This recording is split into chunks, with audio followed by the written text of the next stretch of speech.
Some of the hardest problems in the world exist far above the planet. Our job? To launch the smartest solutions, to protect our satellites, clean up our clutter, to propel breakthroughs in propulsion, to learn more about our place in the universe, to outpace emerging threats. Every day, the Aerospace Corporation uses the latest technologies to ensure our nation's safety and leadership in space. Hi, and welcome to the Space Policy Show. I'm your host, Rebecca Rose. As always, you can find us on Twitter using hashtag the Space Policy Show, and you can engage with our experts on Vimeo using the chat box.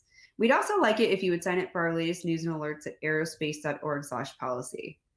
On today's episode, we have Andy Weir, #1 New York Times bestselling author of The Martian, that later became a hit movie. He will be joined by Aerospace's Futurist Kara Cunzeman to talk about his new book, Project Hail Mary, which was released May 4th. Kara Cunzeman is lead futurist for Aerospace's Center for Space Policy and Strategy. She focuses on cultivating formal methodologies in futures thinking and helping aerospace prepare and shape the future through innovative approaches across strategy, acquisition, S&T, policy, and operations. Andy Weir is a #1 New York Times bestselling science fiction author. After 2 decades as a software engineer, he self-published The Martian in 2011, which later became a major motion picture. Welcome, Karen, Andy, and over to you to get the conversation started. Thanks so much, Rebecca. Well, we're really excited. We're going to go ahead and get our show started here with Andy Weir. Hi, Andy. How are you doing? I'm doing great. Thanks for having me. Of course. Let's just jump right in and maybe you can describe a bit about Project Hail Mary, your latest novel, and how it is either related or different to your previous 2 novels, The Martian and Artemis. Well, I don't want to give away too many spoilers, of course, but Project Hail Mary starts off with our main character waking up in basically a hospital bed with tubes going in and out of him. And he has no memory of anything, who he is, why he's there, or where he is.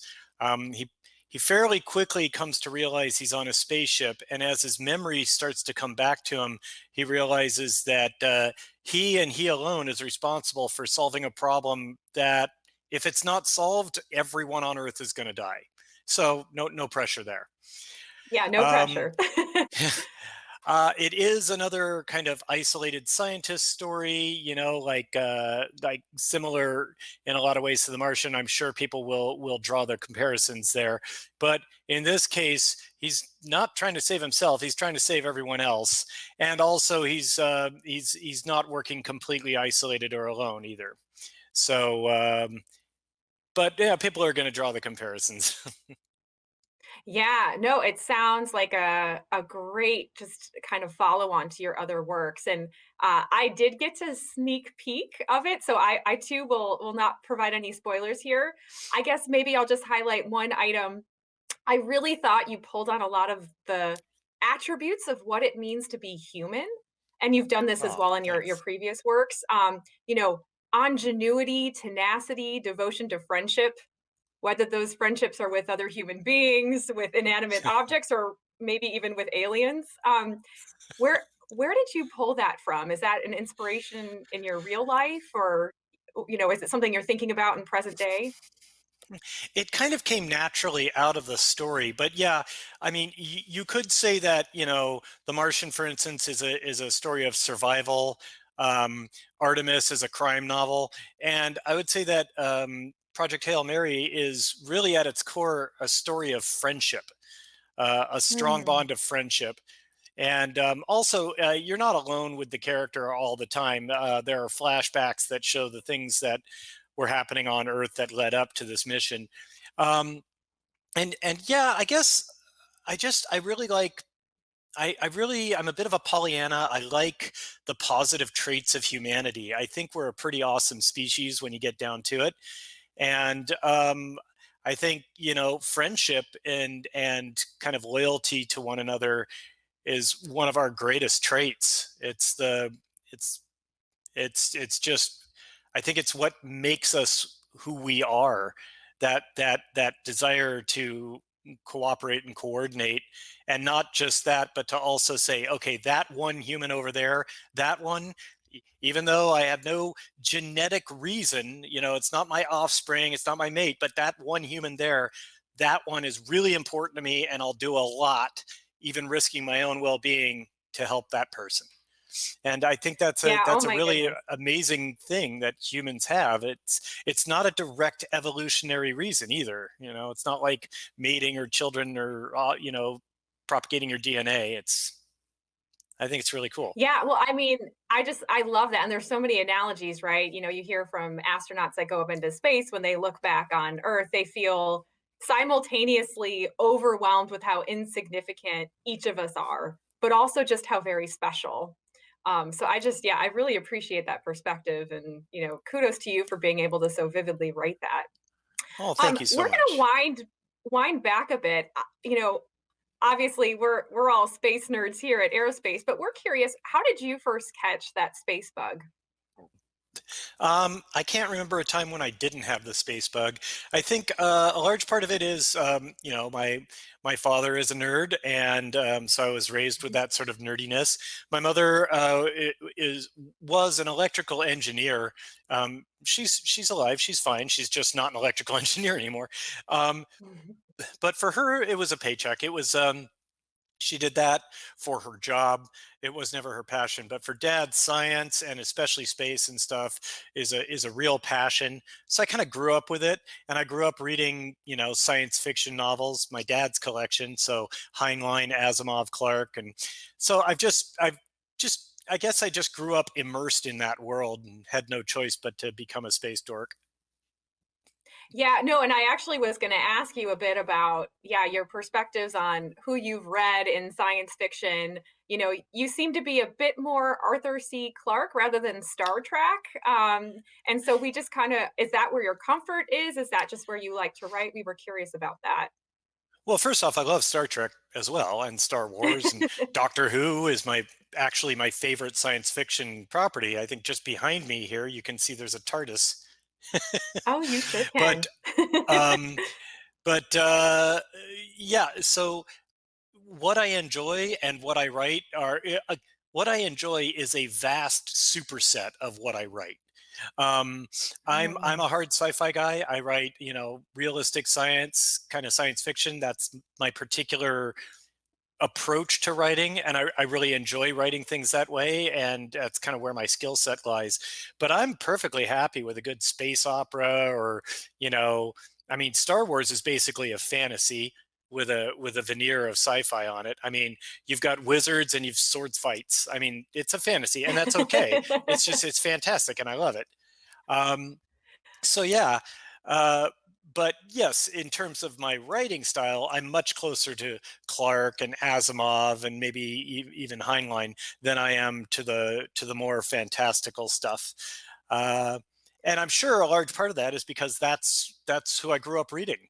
That's Mm, mhm. It's your from like inspiration. 10 years old reading these it was the 1980s when I was reading them, and they were written 30 years prior, but to me they were brand It's new. amazing. Yeah. And you know what? You can still pick them up and they're just as relevant today. I think that's what's so They amazing is get how it transcends time. Okay, so you can pick them up, and they're good books, but you have to read them with an understanding In of the the of context of the the of the history. time that it was Absolutely. built.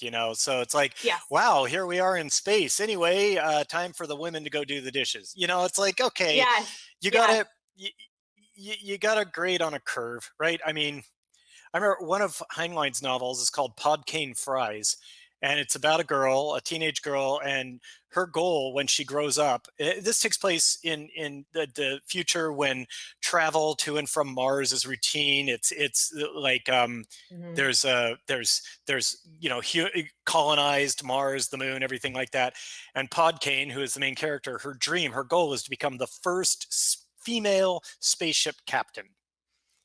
And I'm like, um, we've Yeah. already Didn't that had already female spaceship happen? captains, like, and we're nowhere near colonizing these planets. So, kind of a misprediction on that sort of stuff. But as long as you go into it understanding, okay, this was written in the 1950s.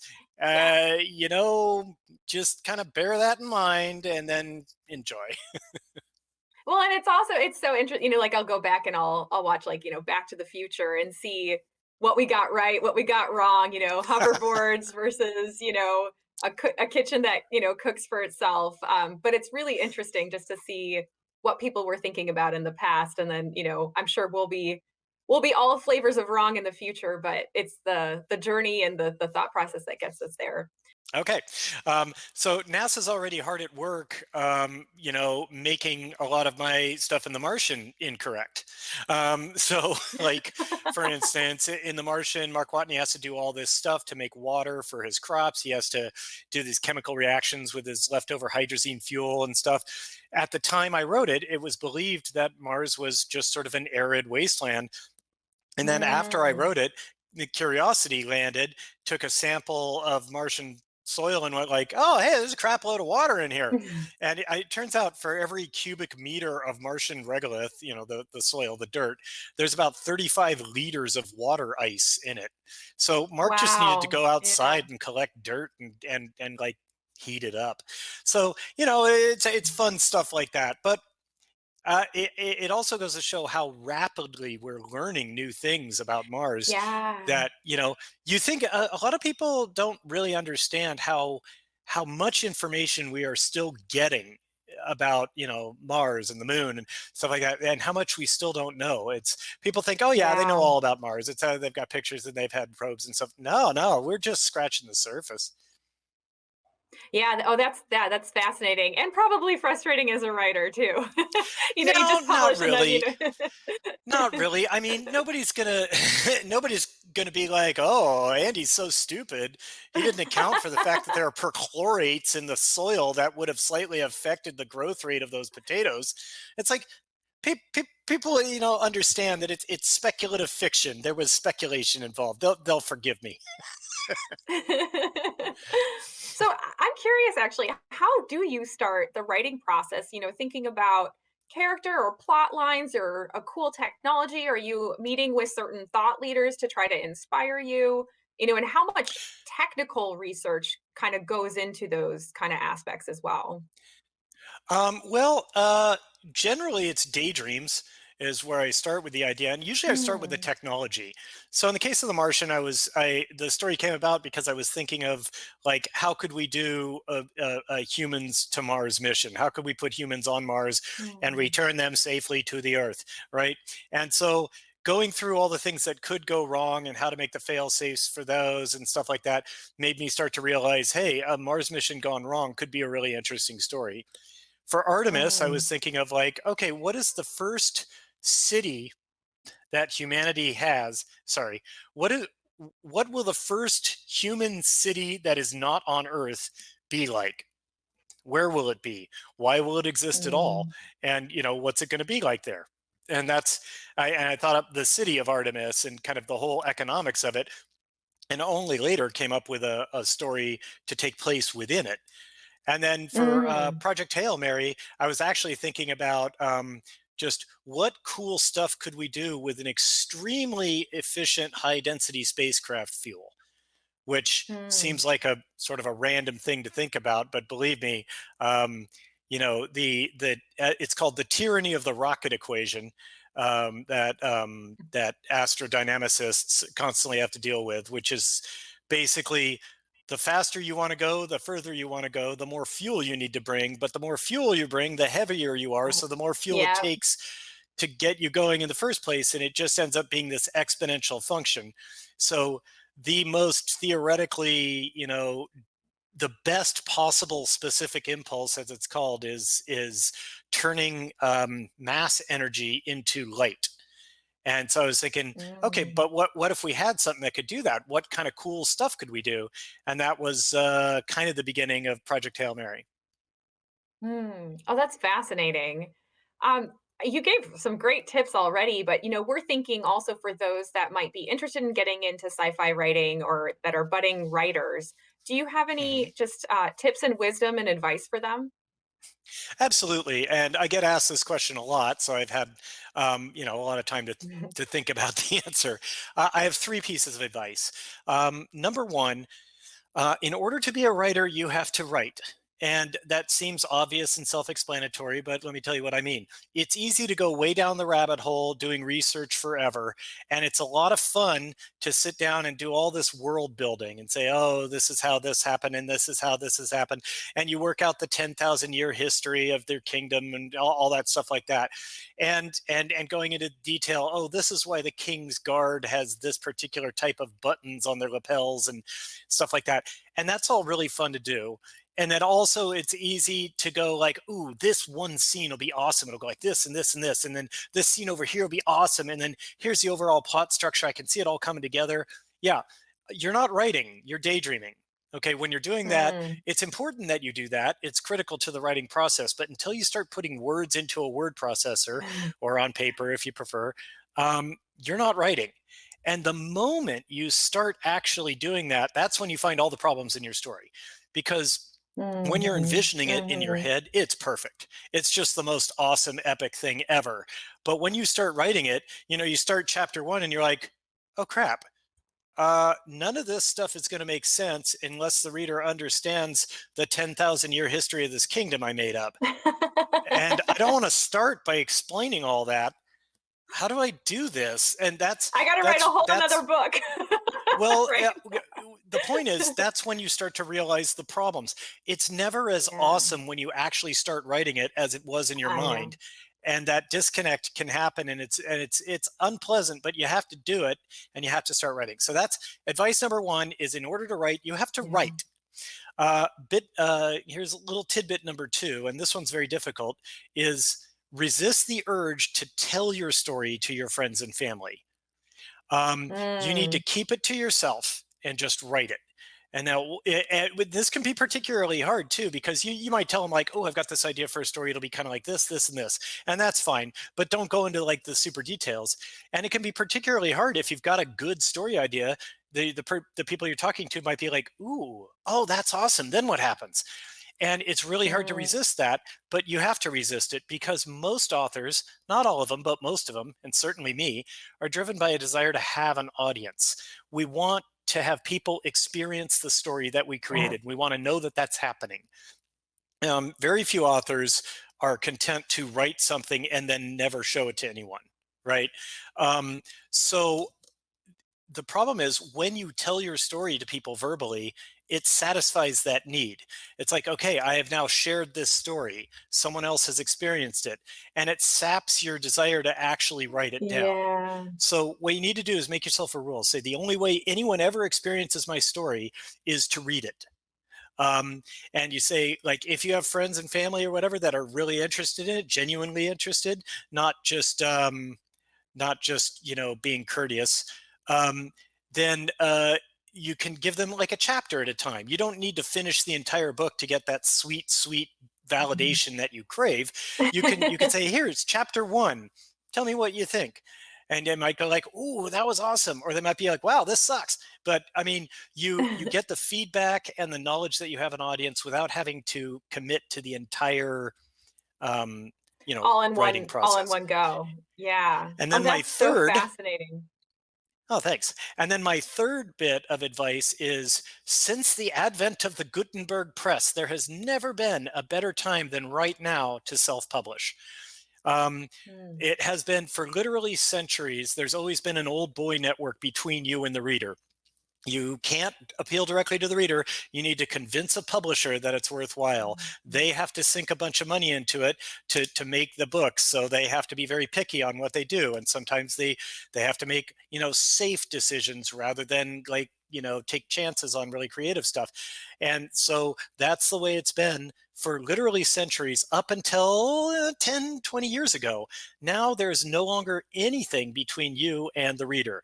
You can write a book, Mhm. you can self-publish it digitally up to there. It doesn't have to be just Amazon. There's also Barnes and Noble has their own system. There are many digital platforms. It costs you literally nothing. It costs you zero to post it. The platform Mm. takes a cut of your sales. That's it. So it's amazing that now you can write a book and get it out to readers for literally zero risk to yourself. The only thing you're risking, the only thing you stand The only Time. expense, so to Yeah. speak, is the time that you spent writing the book. But that's something you wanted to do anyway. So those are my Yeah. 3 bits of advice. One, you have to actually write. Two, don't tell people about it, just write it. And three, if you can't get the traditional publishing route going, go for it for yourself. Remember, The Martian was self-published originally. Wow. Those are some great nuggets, Andy. Thank you. I want to go. We picked on this a little bit, but I want to go back to this thread in your book, and I'm not going to give too much away. On time dilation during light speed, which essentially, enables is your book enables humans within a lifetime to reach the stars, right, and populate them on the next round, just kind of in the brink of time before they can't make it. How did you actually develop this concept? Like, were you talking with research I, scientists on the and doing calculation on the feasibility? it's not a concept or feasibility. It is physical fact. So time dilation is real. It's experimentally proven over and over again. That's just those are the rules of the universe we live in. So I didn't have to come up with anything or speculate on anything. I had to do an awful lot of math to Yeah, calculate the effects. But no, it's very real. There's no speculation on any of that at all. And it is kind of neat, though, isn't it? That it's like, okay, it's well, the speed of light fascinating. is, Yeah. yeah, the speed of light is an absolute limit.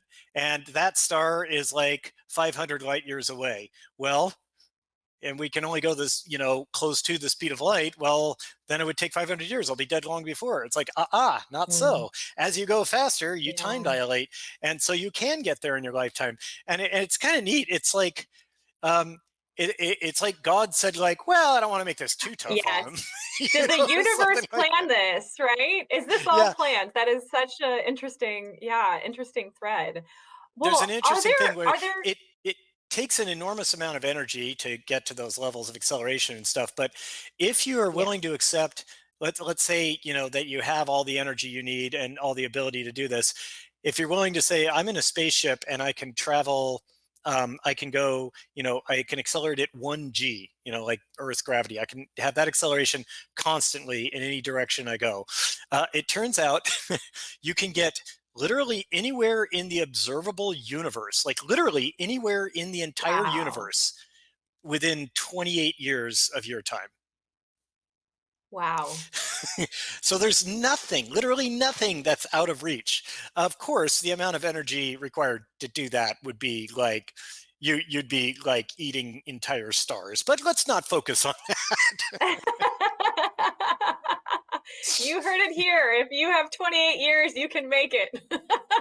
you can make it. Well, are there other technologies, either in Project Hail Mary or things that you're kind of looking at for your new book that maybe don't necessarily exist today that you think we're going to be pushing towards the next 20, 30, 40 years that you think are relevant and that have you interested or are constantly getting you thinking? Hmm. Well, there's some mundane things like the concept of assembling a large ship in orbit in pieces. We've never really done that. We've done it Mhm. for the International Space Station and other space stations in the past, but that's not a spacecraft. It's a station, right? But the idea of making a spacecraft that's going to leave Earth's orbit and go off, well, in my case, it does an interstellar trip, but let's talk about the more modest case of, say, going to Mars. The idea, we have not done that yet, where we assemble a ship in orbit and then send it on its way. And I think it's inevitable that we Mhm. will do that. So that's kind of speculative. That's fairly mundane, but Yeah. there it is. Another thing that is, real technology that we haven't really done yet is the just having a centrifuge for artificial gravity. Within the book, the Hail Mary itself, the ship, can separate into two chunks that then are connected by cables and they spin around, and that creates an artificial gravity. And that's all very real tech. And in fact, it's very Mhm. simple. It's the same reason why if you like twirl a rock on a string around, it'll keep Mhm. pushing outward. That's just centripetal force. And so that's real technology that I think will eventually happen. I also think it's very important technology. Someday, when we Mhm. want to send people to Mars, they'll have to spend quite a long time in the transit. Now, if we use ion engines, it might be a few months. If we use a Hohmann transfer, which I won't get into, it'll take like almost 9 months. And the point is, after that much time in zero G, astronauts would barely be able to stand up once they reach the surface of Mars. So I think it's important that we're going to have to develop a centrifuge technology like that. So in space, while they're on their way, they'll have that force of gravity on them. It's fake gravity, but it'll be good enough. It would also take care of the physiological problems that happen with zero G. So that's another Hmm. not yet present thing. Although the bulk of the book relies on, the big ticket items science wise in the book rely on this life form called astrophage, which is it's an alien mold. Basically, it's just a single celled organism that lives on the surface of stars. And basically the sun is having an algae bloom of this stuff, and that's what's causing the problem. But it also provides a solution because astrophage can store enormous amounts of energy. And the means by which I have astrophage store energy is a completely made up bit of physics that I called super cross sectionality, where basically astrophage have the ability to create and contain neutrinos, and it uses that as energy storage.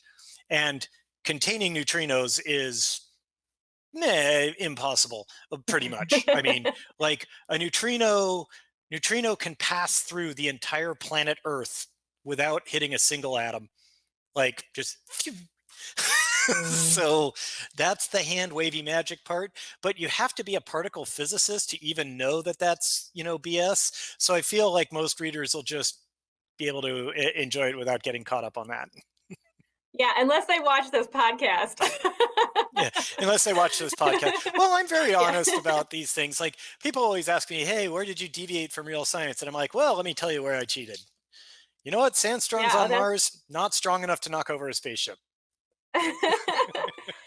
So I know some of our viewers are going to want to know this question.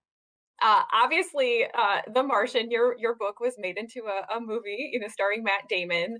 How much involvement did you actually have in its production? And looking forward, if somebody is interesting to go from book to movie, is that another journey that you'd like to happen? Well, my main job on The Martian was to cash the check, and I feel like I did that pretty well. Um, they didn't have to include me at all. Once they had the film rights, they could do whatever they wanted with it.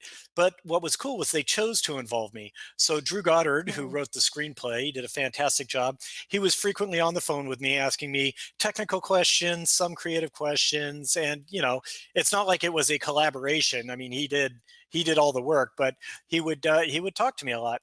And then Ridley Scott, who directed the movie, occasionally he would ask me.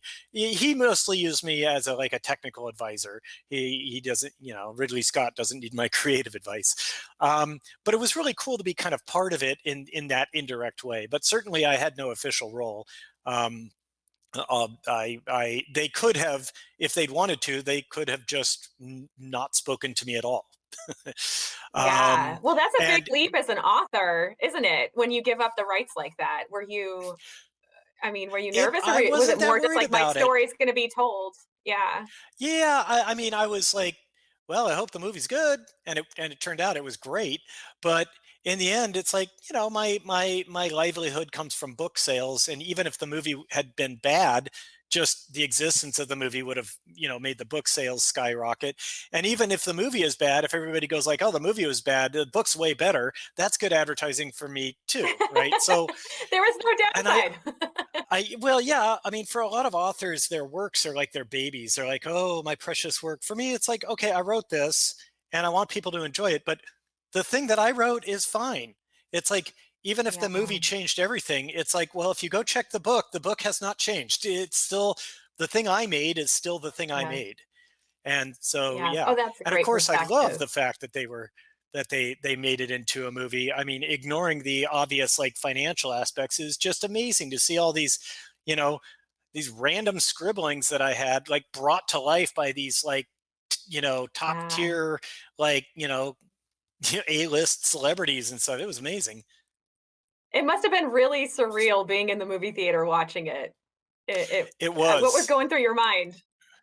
Well, it's weird. The first time I saw was the first one I saw was a rough cut. So they invited me to Fox Studios where they have their own little viewing rooms, and so what I watched was um, not that great because Mm, it was The Martian as you've seen it, but the editing wasn't quite done right. It wasn't quite good. mhm. The special effects were largely non-existent, so you could often see just green screens in the background or big thick cables holding the actors up as they floated around the ship, or it's this grainy JPEG of Mars in the background. So it was really hard to maintain the suspension of disbelief and stuff. But but still it was really cool to see the acting, and it really gave me a new level of respect for the actors themselves. Of like, for me when I'm watching a movie, everything's there, it's all real, it all looks great. But for them, they're like just acting deadly serious, like they're on the planet Mars and stuff like that, when they're standing in a room that has 50 feet of real dirt and then a huge green screen, and they're wearing helmets that have no face plates, and just have like little dots around the edge so that the effects people can put the face plates in later, and just all this stuff. And I'm like, wow, it's amazing that they can just put themselves into that environment Yeah. pretending it is. Yeah. So Yeah, you yeah. appreciate the acting side of it. So, we at CSPS recently published a paper that discusses the connection between space and art. Thinking about things back from 1971 with the fallen astronaut on the moon, and more recently with SpaceX and NASA, they had a manned space flight that included a mosaic of millions of graduate pictures. So sci-fi has really been part of our culture for decades. Things like Gravity with Sandra Bullock even led to congressional hearings based on space traffic management and space debris. And actually, Obama named The Martian his favorite movie of 2015. That's right. So like let's yeah, that's like so cool. um, but you mentioned personally that you would rather not touch politics with a 10-foot pole and that your stories solely exist to entertain. And It's true. while that might be the primary goal, what do you think the influence of art entertainment and your work actually is on real space activities that are going on today? Well, you know, it's easy to get an inflated ego and say like, oh well, I've had this huge effect on thing, but I really don't think I have. I think it's more the other way around. I think there's more of an Mm, upsurgence of interest in space, and I happen to be a guy who wrote a book at the right time to that it sold well. Like, so I think people are more interested in space now, and as a result of that, The Martian became kind of a phenomenon. It's not the other way around. It's not like nobody cared about it at all, then I wrote The Martian and now all of a sudden everybody cares about space.